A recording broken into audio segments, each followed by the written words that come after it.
Hey everybody, welcome back to another Trauma Informed Tuesday. I'm Nicole Miles with MylestoGo Speaking and Consulting, and today we are going to talk about the 6 pillars in trauma informed practices, why they matter, what our obligations are in our communities and organizations to enact those 6 pillars, and what our obligations are as individuals to be aware of these 6 pillars and what we need to do.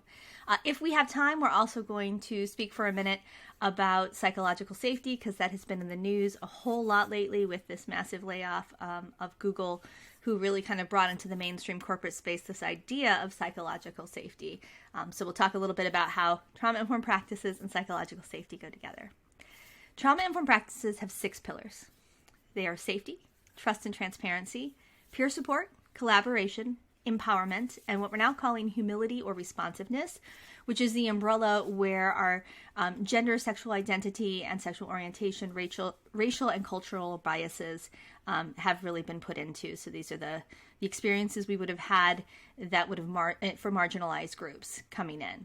So we have these 6 pillars that we're dealing with, and we'll unpack these 6 pillars over time. I'm just kind of going to go over them very quickly and say, when you're an organization and you're wanting to create a trauma-informed environment, what you are really doing is taking these 6 pillars and making sure that your policies, that your procedures, that your culture in your workplace, and that your environments align to supporting those 6 areas.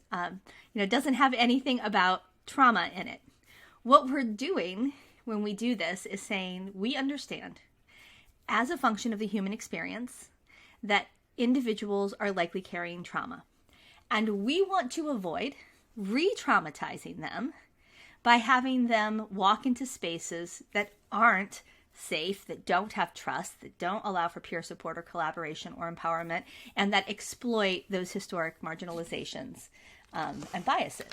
So that's really what a trauma-informed practice is all about. It comes down to saying we don't want to re-traumatize whenever possible.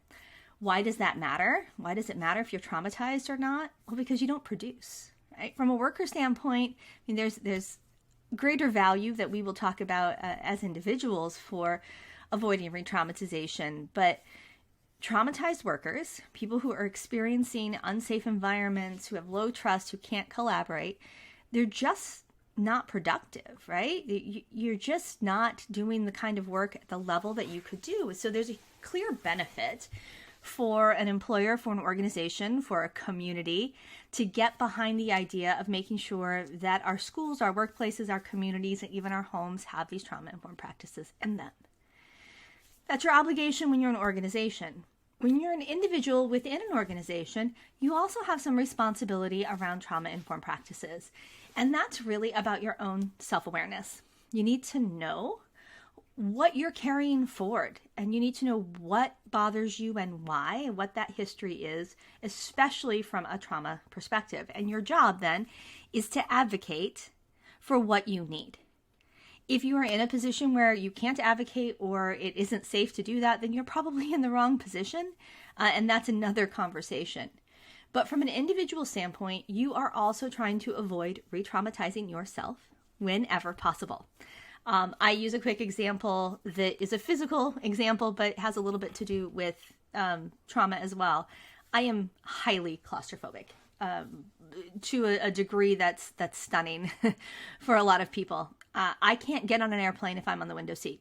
I can't do it. So I have a responsibility when I book my travel to make sure that I sit on the aisle so that I do not put myself into a position where I am re-traumatized, where I can't function, where I can't think, where I can't communicate, and where I am a problem for the other people around me. That's my obligation, and my job is understanding what my limitation is and what I need to do to mitigate it. So real quick, because I've only got a few seconds left, what does this have to do with psychological safety? Psychological safety, which is basically the notion that you won't be punished or humiliating for speaking up if you make a mistake or take a risk. In teams, this is about risk-taking. You can't do psychological safety unless you have a trauma-informed practice.